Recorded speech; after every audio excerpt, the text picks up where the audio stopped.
Hi,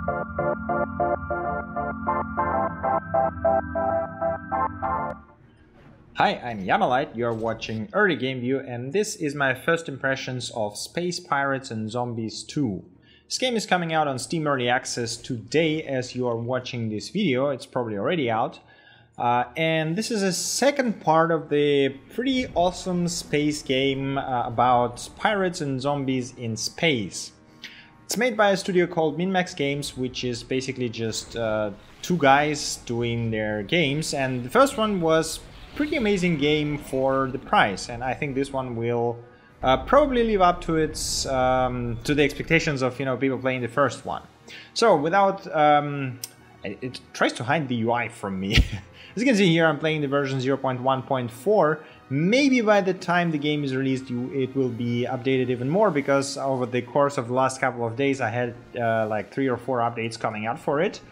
But yeah, so this is a slightly earlier version than what you're gonna buy in, and we're gonna have a look at it. I played about 6 hours. I played only the campaign, and that's what I'm gonna load into right now. I have uncovered or unlocked almost all the features that you can have in a sandbox mode, so the game currently features campaign and sandbox. Multiplayer is something that is mentioned on the early access page, and that's saying that it's basically coming later on, and if you want it you should not buy right now. So mostly this is either campaign or single player mode at the moment. And as you can see here, this is the map that I generated for campaign. It's pretty big, and you actually have to traverse it from one point to another. There is no jumps like there were in or moves like there were in the first SPAZ. And I mean, there's actually a lot of differences in comparison to the first version. I haven't played SPAZ 1 too much. I think I've sunken in over 8 hours or so. So considering the size of the game, that's not that much. But I don't know the basic mechanics and how it works, and what the main features are. And this game is actually doing a lot of things very differently, and some of those I like, and some of those I think should be carried over basically from the SPAZ 1, because as I said, this is early access, so not all the features are here, and I'm definitely looking forward to see what will they add. So what's going on here? Well, this blue, or I don't know, teal I guess, color base is my empire. So as you can see here, I have 2 bases currently that have a trade route between them. And there's a blue guy here who's actually living over here, and oh my god, he's gotten almost taken over. Before that, I was helping the blue guy out, and we had the blue empire taking over basically almost half of the map. And then something went terribly wrong. Okay, so I'm here right now trying to take over his blue base over here, which will definitely, break my relations with them, but what the hell, I need more territory, and I need it because there are zombies coming. So if you played the first one, you know that your ultimate objective is to clean out the zombies out of the galaxy, and this is pretty much the same here in SPAZ 2. There is storyline, and it is currently basically written in text, but you don't have any voiceovers. They are done with a synthesized voice, which is very funky and very weird to listen to. But it is there. I mean, it's kind of amusing to hear it, I guess. At some point I just disabled it, but I enabled it back in case we have any cutscenes to just show you what happens. But okay, enough with the boring stuff. Let's see what you can actually do. So here's my ship. As you can see here, I am level 17 in the tech level, and here on the ship you can see a number 46. This is my threat level. This is calculated based on my tech level, as well as what kind of gear my ship has. So if you played the previous game, you know that actually there you had to assemble your fleet from different body types, as well as the weapons and technologies that you unlock and buy. Here it works a bit different. So I'm gonna go ahead right here and build my base over there. One thing you might notice right away, that the world map is frozen and moves only when I move. This is intentional, and this is the way the game moves. And we have a call-in coming, so we got a captain who wants to join our faction. So basically running your faction means that you would have to manage bases, you would have to hire people who would help you, and you would have to assign them to bases, conquer the galaxy and all that kind of stuff. There's a lot of things to do. Okay, before I hire him, so he's, level 17 and he's neutral, which is nice, we're not at war with him. His threat level is 42, so he's about my threat level, I think. And we can have a look at the captain info. There is insane amount of information you can get about captains here. If I remember correctly, the game page said there was about 200 captains, each of them with their own personalities and their own AI. So basically all the captains live independently of each other. And you can see what they did and what they gained, what they saw even. So his trait is selfless. He helps others plus 40. Not entirely sure what this plus 40 means here, but I guess that's good. So he has some res, has some goons, and that's the thing he saw. So basically all the relations and all the reputation you have is based on the things the other captains saw you did. So for example, this guy saw a lot of people kill bandits, which, you know, basically meant positive things. And then there's the guy retreated, so for some reason it get -5. I guess those are relations. This is one of the downsides of this sort of current UI. It doesn't explain some things very well and you have to basically guess about them, which obviously will be fixed.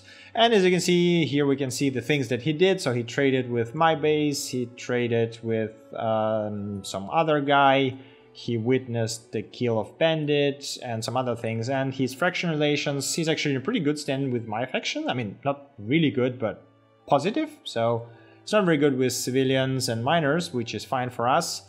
And he's okay with most of the captains, actually, so there's not that many captains who are negative towards him. So I think it will be safe to hire him. And now he works for us. So what we can do is, I don't want to give him my capital. And yeah, okay, we are gonna go back to this a bit later on. So we got that. As you can see here, my quest currently is to build ship to fight the zombie alpha, which is in this zombie cell right here. And this has the power of, or threat of 103, which is like double mine and just gonna get me murdered. So I don't want to go there yet. And we're gonna continue here to build our new base over here. What is it about me anyway? Just why can't I see the fox in the hen house? This really is happening again. Life as we know it hangs by a thread, and I'm yet again responsible for it. While this is all clearly and absolutely your fault, it would be hypocritical to chastise you for it. A butterfly flaps its wings and a billion stars plummet into a black hole. That is just the nature of the universe, and these events can be impossible to foresee. Your brain is just too small and smooth. The blatant reality is, not only was Admiral Ken Opener able to fool you, but also the ship's computer, and more unintelligibly, myself. Well, isn't this just Tinder? Your real problem is, you care too much. You talk tough, but I know you're better than that. You are not fit to make the hard calls. You think everyone can just get along, hold hands, and pet ponies all day. The reality is, this galaxy is getting crowded. Life isn't very special anymore when it's divided by an uncountable number. Without leadership, without control, people are just an infection too. The sooner you realize that, the sooner we can get back on the same page. 9000 fails to understand how this has communication access to the ship. Are you all so terminally deaf that you can't even hang up the receiver when you are done conversing? Stupid. So stupid. Yeah, that's one of the cutscenes, and I think there's not that much spoilers here, so I'm gonna leave it in and without putting any warnings, basically. As you've heard, the voiceover is pretty amusing with this synthesized voice. So we're at the empty starbase now, where we can build our own, and we have a choice between claiming it for our faction and building it for other faction, which basically acts as a donation towards that faction, which will increase the my reputation with them. But I'm gonna claim it, and as you can see, I can build bases with different faction skills, so that those faction skills are essentially a specialization of this base in a specific things. So I think I've already built the power and hull, so I'm gonna go ahead and build engines here. As you can see here, building takes time and everything accelerates around you while you're doing that. And right now, after we built it, we are assigning starbase to an owner, so I can always say, okay, this is mine, but I'm not gonna do that. We are gonna assign, so this guy already has one, so we're gonna assign it to Stitchy, because why not? And we got 2 more calls. Let's see, what do these guys want? Yeah, he looks really friendly. He wanna be our faction member. Okay, let's see. What does he have here? Traits. Loyal, selfless, aggressive. Okay. I mean, works for me. And he doesn't like me that much for some reason, but okay, whatever. Now he's friendly. Good. I'll take that. Okay, another friendly face. Perfect. So, 45 threats. What's the info here? He's a sociopath. He does not help others. I mean, that's not terrible, but why not? Okay, whatever. We need all the people we can get. Fine. I'll take you as well. Okay, so this is base building. You can as well upgrade bases. So if we go over here, you can see that I fund expansion with scrap, which is one of the currencies here. And I have enough, so we can fund it maybe a couple of times. As you can see, the threat level of the base raises, and then so raises the amount of things you actually have on it when you trade with it. So we're gonna go into trading a bit later. Before that, let's attack this Widow Rift from the other base to accelerate our capture of it. Let's do that. And now we can actually go over here and trade a bit. So how does the trading system works? This game is way more RPG than the first one was, because the first one was more of a fleet commanding thing where your mothership is just things that fly somewhere, and then you have to attack or defend with a fleet of smaller ships. Here, this is actually your mothership that you have to assemble and you will use in combat, and you have to care for, because if it's destroyed, you either can reload last save, or you can reassemble a new ship from junk, and it's pretty much literally junk from the junkyard, and then you have to refit it again. I will show you the constructor for the ships a bit later, but right now we can have a look. So here's what I have currently with me. The E means that it's equipped. As you can see here, I have a very big flat deck with attack fighters, which I cannot use because I need level 20. And I have my fleet of the strike craft, which is gonna assist me basically in any combat I'm going into.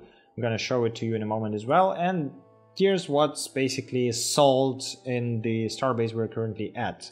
Got some rangers here. I think they are a bit powerful, more powerful than no. All of mine are better. Okay. One of the complaints I have right away, and it's not so much as a complaint as a wish for improvement, is the improvement for the comparison UI, because even when you select two ships, there's no way to compare them directly. So you have to look here. Okay, this is the stats that it has, and if you move out, actually the stats disappear. So you have to hover over it, look at the stats, remember them, then hover over this one, and okay, is it better? Is it worse? I mean, this sort of rating and rarity usually indicates that it is better, but it would be better to compare it directly, because some ships are better at other things, like the speed and maneuverability can be better, and the other ships are more bulky and have better guns and stuff like this. So, and the same goes for the ship details. So it's really hard to compare because you cannot place them side by side, basically. Okay, so we're not gonna buy anything here. Let's show you the ship assembly. This is how the ship looks. So you can zoom out quite a lot. This is basically the same tactical view that you will be able to see when you go into battle, but I prefer over the third-person camera essentially. So, and as you can see here, I have 9 active cores and 0 open ports because all my guns are plugged in, and I can even shoot some stuff to test my arcs. So all of those things shoot in arcs. And as you can see here, for example, this one can shoot over here, but if I try to shoot with it forward, it will not shoot there because my other parts are blocking it. You can detach parts like this and reassemble them to pretty much fit your needs. So in this case, as you can see, I have my cores assembled into this sort of strange shape because I want 2 engines. The engines grant speed. Then I have 2 noses, 1 large nose and 1 small nose. Noses grant you shields. And then I have wings, like 4 wing or 3 wings here. One of them takes double slots, and 4 wings on the right side. One of them again takes double slots. Wings grant you maneuverability. And cores obviously grant you kind of a bit of everything, but mostly health, and as well weight. So the more you weight, the slower you will obviously be. And that's actually quite important in the battle. So I'm gonna now jump in here into arena. So in addition to doing battles outside in the space, you can do arena battles, which will give you experience and will also kind of allow you to test out different ships, because in arena you get a new ship which is assembled specifically for this arena, and you have to figure out how to fight with it correctly. So in this case we have a heavily shielded ship with 5 noses. Lasers up front and dual torpedoes and pulse cannons, and a gravity missiles for a quick getaway. So gravity missiles basically slow the guys down. So we're gonna take a level 1 thing, which will give us 100 scrap and 50 XP, and plus 3 relations to my own faction, which doesn't even make sense, but whatever. As you can see, we're gonna get a ship with 9 cores. It's about the same size I currently have, so that should be doable at my level. Sometimes you need a higher level to actually do something. Alright, there we go. This is our ship, and as you can see here, I can switch to the tactical mode. This is very much same as it was in the previous game, but I find it is actually much nicer and easier to play in third-person view. So we got some rockets incoming. We're gonna power up the shield and lock them. And I'm currently playing with automatic fire mode. As you can see on the left side there, down to the bottom, there's this sort of circular reload refresh icon. I'm not even sure how to call that properly. So basically that means that the guns will fire to the closest target that they consider the priority. Sometimes that works okay. Like for example in one-on-one, this is pretty much the best way of doing it, because the guns know when to fire the best way. When fighting the multiple smaller crafts, it might not be perfect, but you can always zoom in and override your auto fire like this. Yeah, you know, for example, here's my lasers and I'm guiding him. So you can actually try and shoot him in the... yeah, there we go. So I shoot off his engine.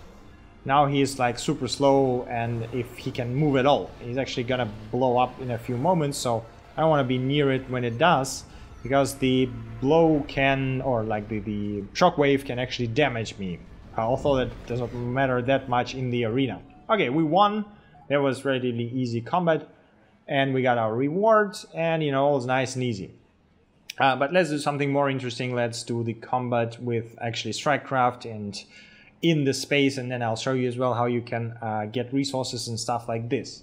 One of the best ways to get resources is actually to have your own base, because if you go back there, you will get your scrap pile, or stockpile I think it's called.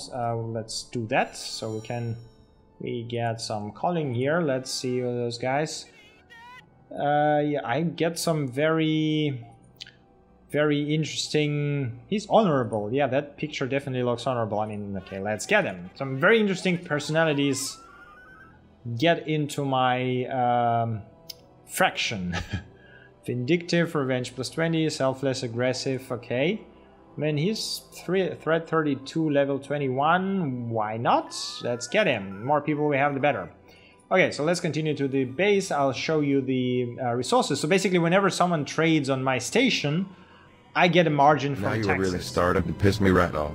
I'm trying so hard to save lives, to end this war, this strife. And here you are, trying to martyr yourself like a moth to the flame. Rising up to stamp out pieces of garbage like yourself is what us humans do best. You shouldn't have underestimated us. You picked the wrong side of this war. You always were a loser, and I'm going to make sure the whole universe knows it. Look, let me be honest with you. I detest that ship, that crew, taking orders. For voyage's sake, I was a ranking admiral of the UTA before being a babysitter for a bunch of misfits. I would love for nothing more than to see that ship burn. Elsa, the only reason I don't vaporize you is solely out of respect for you alone.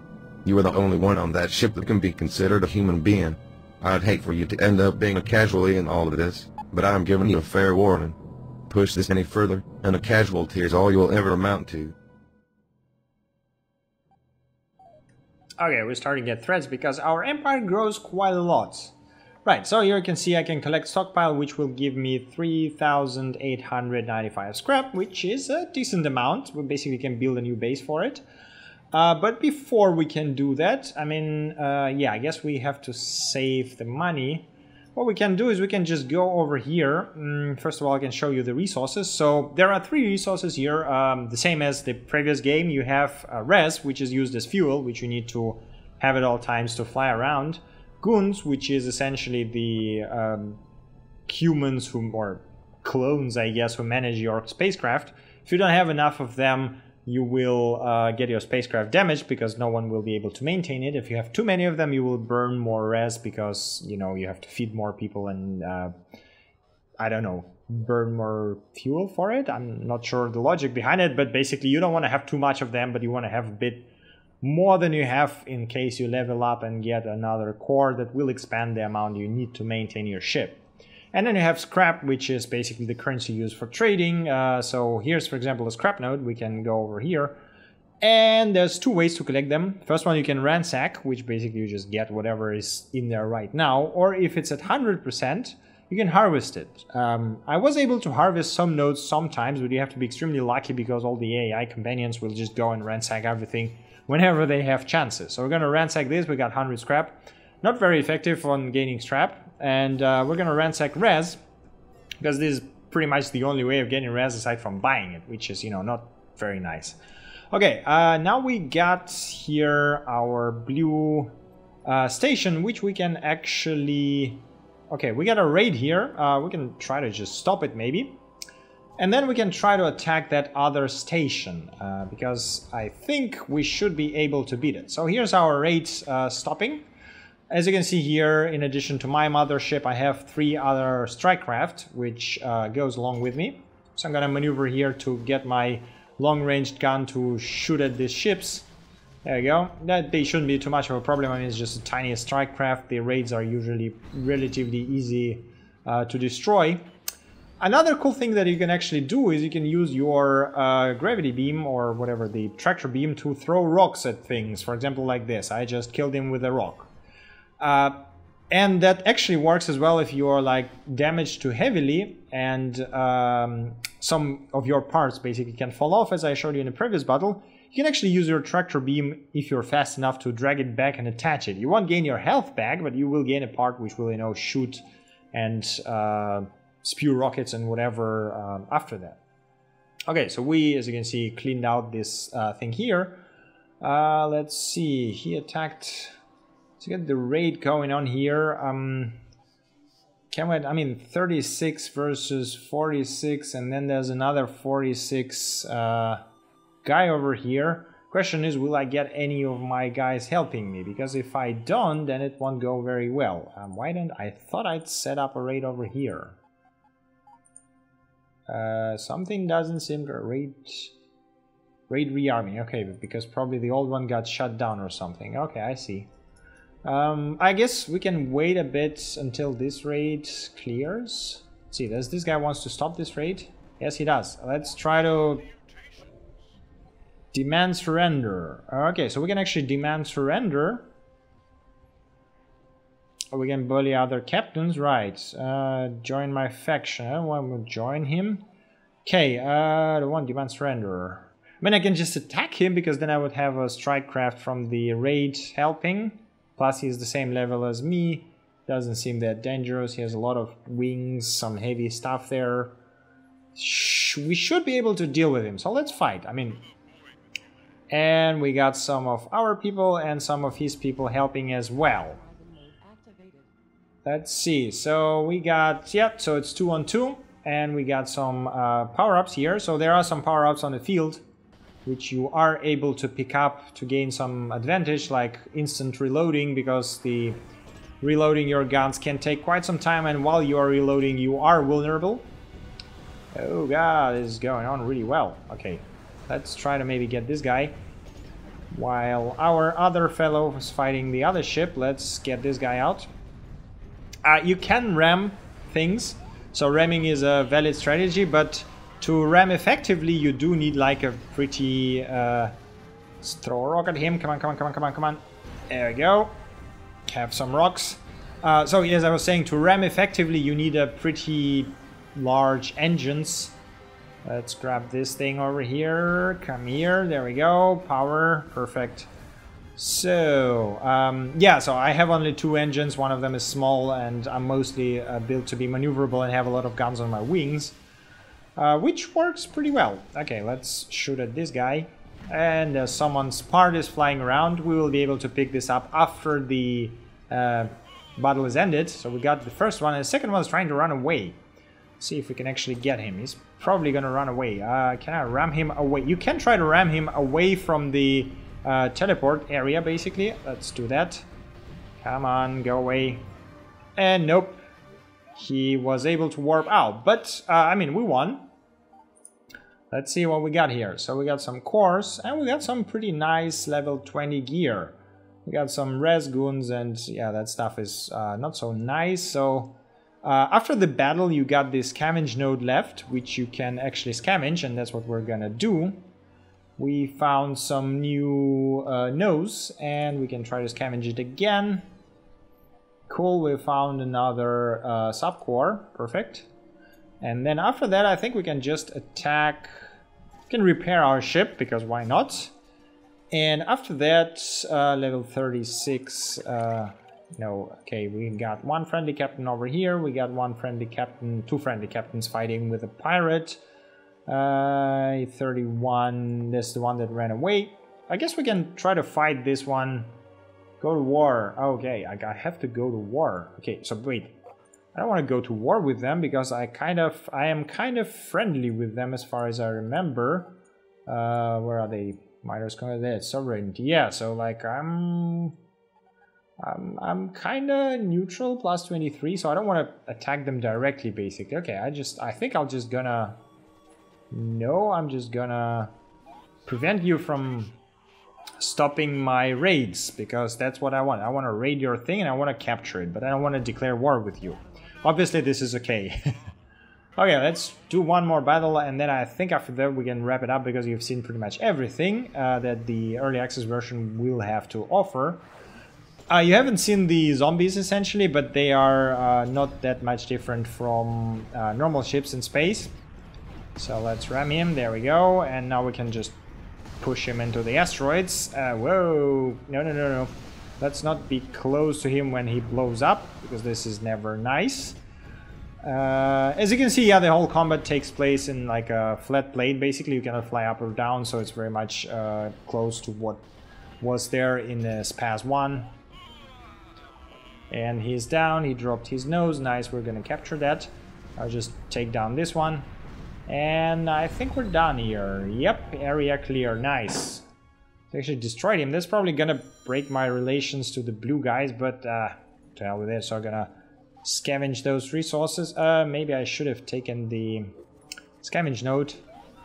Okay, yeah, he's gonna scavenge. No, I want to scavenge as well. Move to it, scavenge, there we go.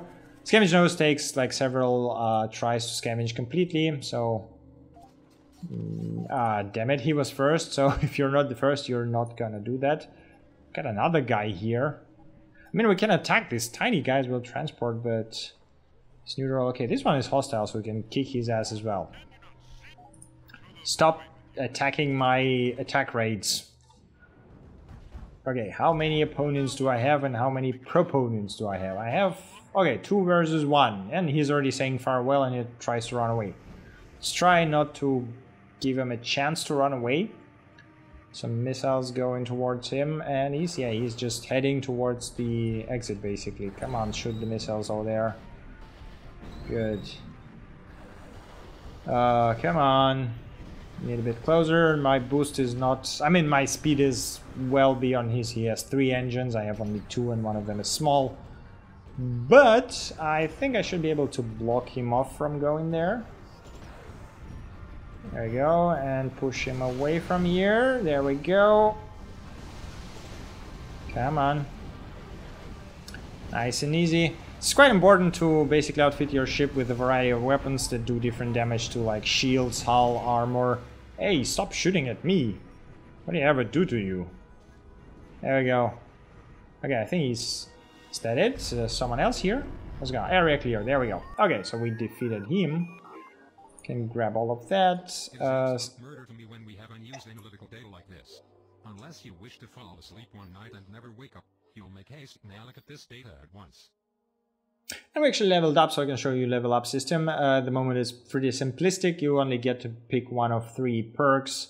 So at the moment this is what? Boost capacity, capacitor, and reactor.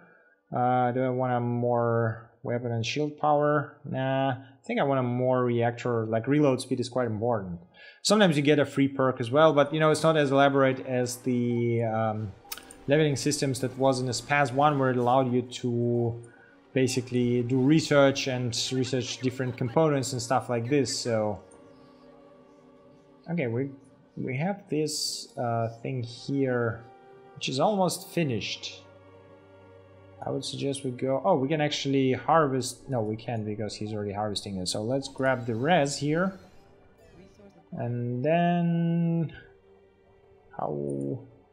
I'm not even sure how the raiding works, basically. I want that base, but I want to destroy it, essentially.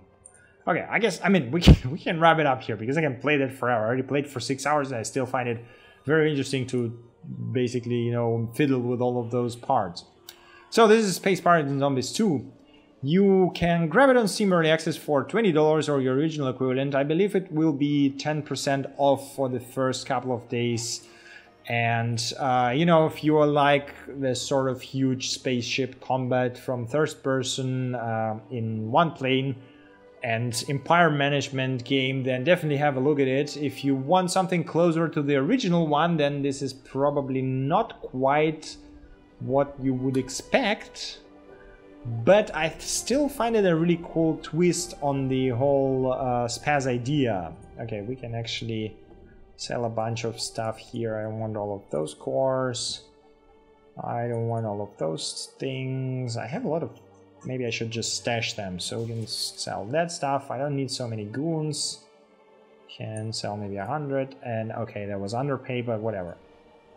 But yeah, it's a pretty cool game, and I'm really looking forward to see how it will develop over the course of early access.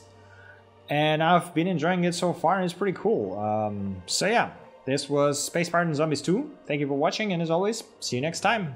Bye!